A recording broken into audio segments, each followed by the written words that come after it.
Saturday night, and we've popped out for a couple of hours to the Links Aviation Centre. Nice to come here, try and come here every year, where they have a Lancaster bomber here, and they tax it, and they are trying to restore it to airworthy condition, ready to commemorate the 55,000 airmen that lost their lives, etc. in World War II.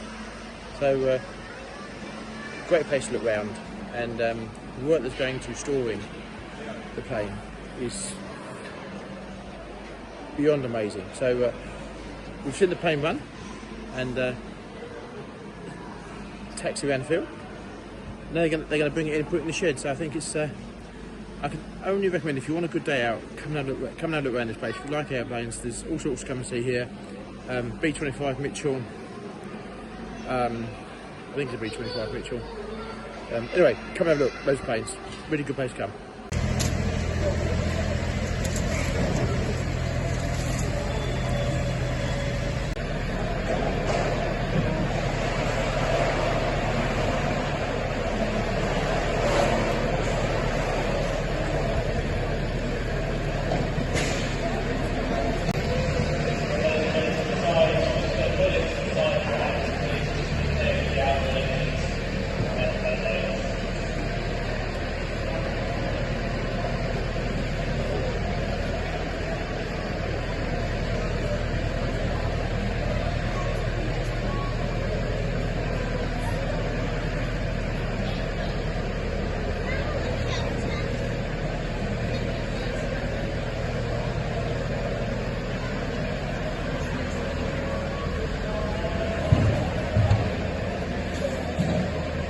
Ladies and gentlemen, thank you very much indeed for your open cooperation with the Lancaster and the speaking about this matter.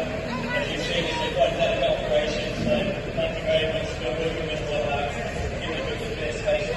I know we featured this plane last year on here, but I don't think it's a bad thing to remember the 55,000 airmen that lost their lives taken off from Lincolnshire. So quite a tribute to them all, really.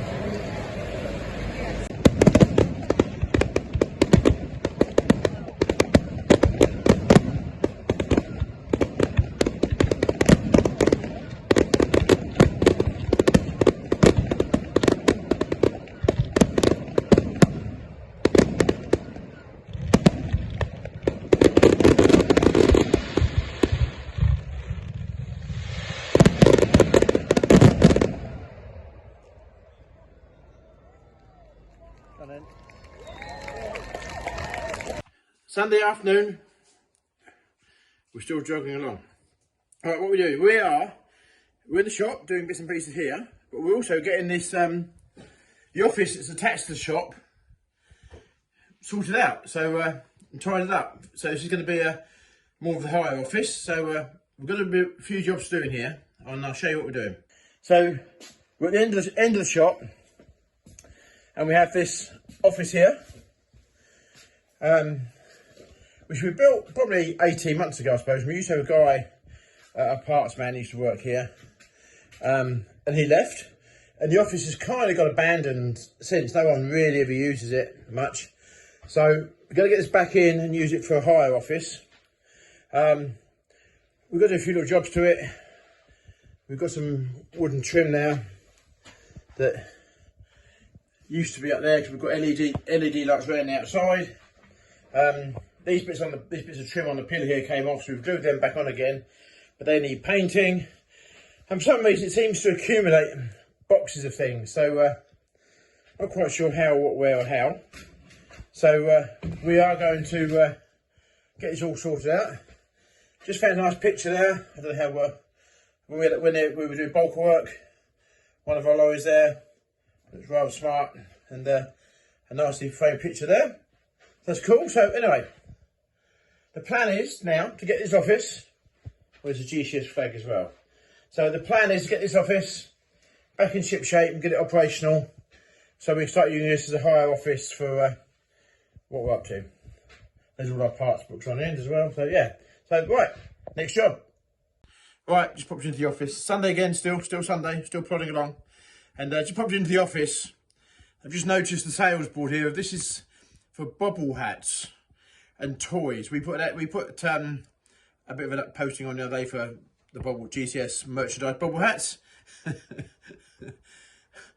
we've sold a load. So thank you very much for all the people out there that are supporting GCS, whether it's a bobble hat, a toy loading shovel, or a tractor hire. So thank you to everybody that watches. Right.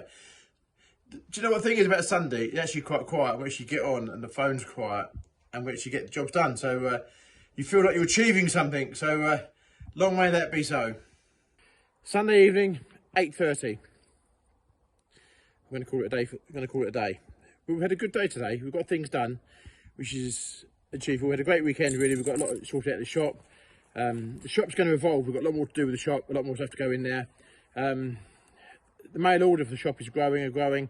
Again, I think thanks to YouTube, people that watch out there. So thank you very much for that. Everybody thinks about the farming year is coming to a close. We've still got a lot going on. And we always do have. And what people don't actually also realise is the fact that when our equipment does start to come back, we have the servicing, the cleaning, checking it over, getting it ready. Because the next season will come around the corner very, very fast. And so there's no room for complacency and no room for sitting back and resting on your laurels thinking, yeah, you know, it's all done. It's not. So plenty to go at. We've got some construction work here we've got to do. We've got to put the roll shut doors on, as you know. We've got a lot to do with the shop. The shop's got to evolve. We've got to sit down and plan our purchases for next year.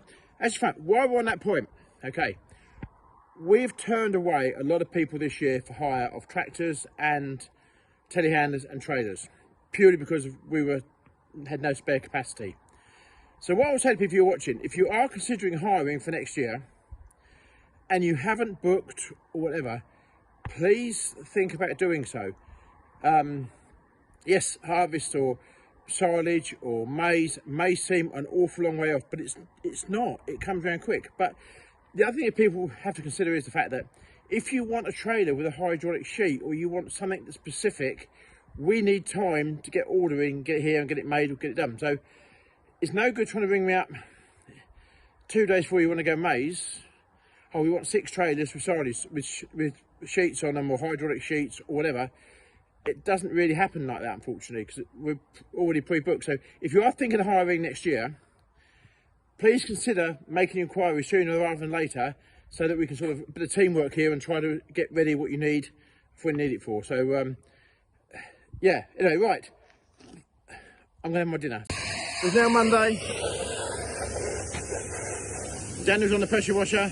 That trailer that came back on Friday, we've got another home for it. It's going back out on potatoes. So that one's a good one.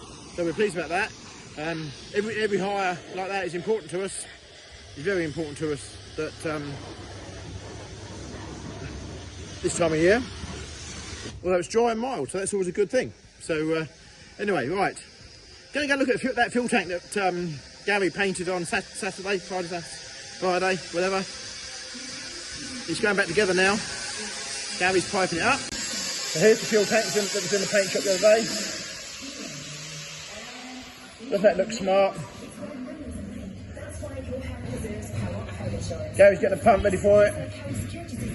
Are you alright there, Gary? Puzzled, Michael, at the moment. You what, sorry? Slightly puzzled. Right, what's the puzzle? Well, that's a filter. yeah. That's an in. That's the out. Yeah, but the tail doesn't want to go in the in. Oh, they will go. It's there we are. You've got to make sure you turn it right. You've got to make sure you turn it in the right direction. Turn it the right way. Anyway, I'm going to show you the quality of that tank that we've just done. Yeah. Now I'm going to go outside. I'm going away from the noise. Away from the noise, just to talk about fuel tanks. Now, I think I've said this before, and I'm going to say it again because it's something that's there's 1 or 2 people around that are trying to copy what we do with fuel tanks. Copy them, put them onto the very well-known UK worldwide selling platform, and undercut us on price quite significantly. And even they quote in their adverts, we will not be beaten on price. Well, they probably won't be beaten on price, because we're actually doing our job 100% and we do it properly. Now, for example, that tank you just seen there, we paint it properly. We take it, we strip it down, we shot blast it, we even the locker area that you saw there has been painted, where other people don't necessarily do that. They just paint the bits you can see. Don't think they shot blast it. I don't think. I'm 90% certain on that. And they use cheap fuel hose. We use a proper rubber hose, things like that. So yes, there are cheaper versions of what we sell on the market, okay, that are trying to copy or emulate. I should be flattered really, because I think it, you know, to have someone look at what we do and try to do the same thing is really, we should be flattered. So just be careful when you try to go and buy something and you look at the prices online or whatever. Just make sure you're buying like for like when you're comparing the prices, because we genuinely go, as you've seen what we do with Bowsers, we have the axles off, we do the brakes, we do the cables, whatever needs to be done is right. I can't vouch what other people do, but I do know what we do. But the other thing that also does worry me a little bit, when you see some of these adverts online and that you've got the same seller, okay, selling products, and some of those products are no VAT, and some of them are VAT. Now, in the world that I live in, and the world that I've lived in for nearly 40 years in business, you are either VAT registered or you are not. So to sell items that are non-VAT, something isn't quite right, in my opinion. How can, you know, especially when we know that they would have paid VAT to buy them. So, I don't know, but I'm not on a whinge. I should be flattered that people are trying to copy what we do here at GCS. But when you see people advertising products to undercut us, they're not selling the same workmanship, skill set that my staff have here at GCS, and the fact that we stand by what we sell. We give warranty on what we sell, okay? So when you go and buy a cheap item with no VAT, ask that seller, is there VAT on this item? Because by law, there has to be, Sale of Goods Act. So, yeah, just a little rant there. If it's a rant, I don't know. But anyway, if you want to buy a fuel tank, come by. By the way, I will just say this. There are people out there that also do a very good job at selling tanks. Okay, there are people out there that I know very well that do a very good job at selling tanks and sell good tanks. Not all refurbished, and sell good tanks. So I'm not aiming this at everybody, but there is one or two people out there that are trying to copy what we do here at GCS. So should be flattered really, shouldn't I? But anyway, right, let's go and do some work. Just when Gary thought he was busy doing one tank, he's now got a second one to do. This customer come on the phone this morning, very keen to buy a fuel bowser, so they bought this one. So Gary's just got to fit that out with a hand pump. We don't normally fit them out until we know what customers actually want, because whatever we put in them will be wrong. This is the bit I was saying earlier on about painting the inside, how we generally go and do the job properly. So nothing bodged here. But the gantry's taking shape.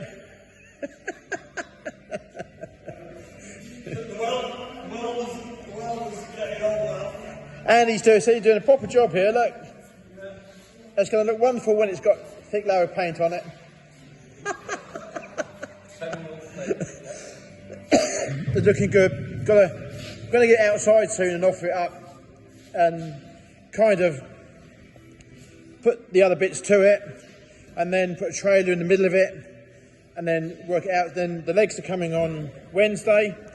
So we're going to raise this all up by 1.8 metres, so it'll be up here somewhere. And the stairs we've got to make, we've got the tread plate for the stairs. So it's just a case of Andy cracking on and making the job a good one, which he's doing very well, so that's really good. Then we've got to get it blasted, then we've got to get it painted. And then, but we're not short of things to do. So Gary's rummaging through the rubbish here.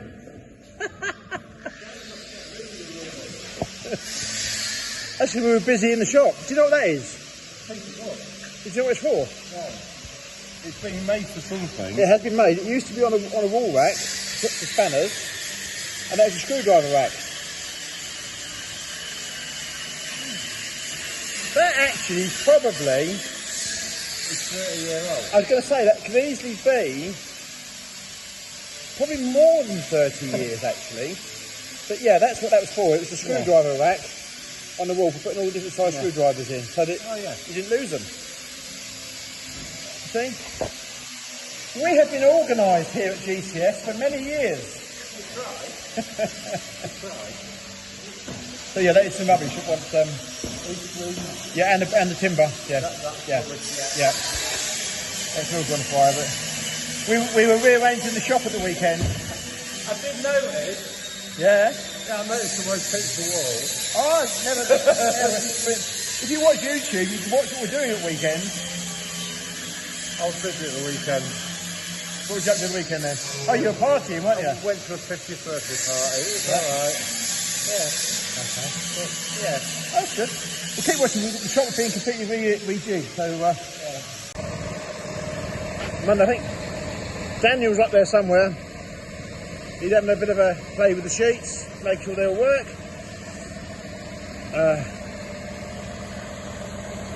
That tractor sounds nice. That tractor probably will be for sale. So, Emery's looking for a nice 6195R. We're taking the safety shield and thing will come off it. How are you doing, Paul? He's doing good. So that'll be available today. I think Daniel's up here somewhere getting this sheet retension somewhere. I think somewhere it's got a little bit wrong, but nothing serious, nothing that can't be sorted. Right, thanks for watching the video of some of the bits we've been up to the weekend and so far today. Please click and subscribe. Subscribers is working really well, so thank you so much everyone's doing that. We really are hoping to get to our 12,000 by Christmas. So thanks for watching. I'm feeling 80% today. How you feeling? And we'll see you on the next video. Jobs are good. Thank you very much.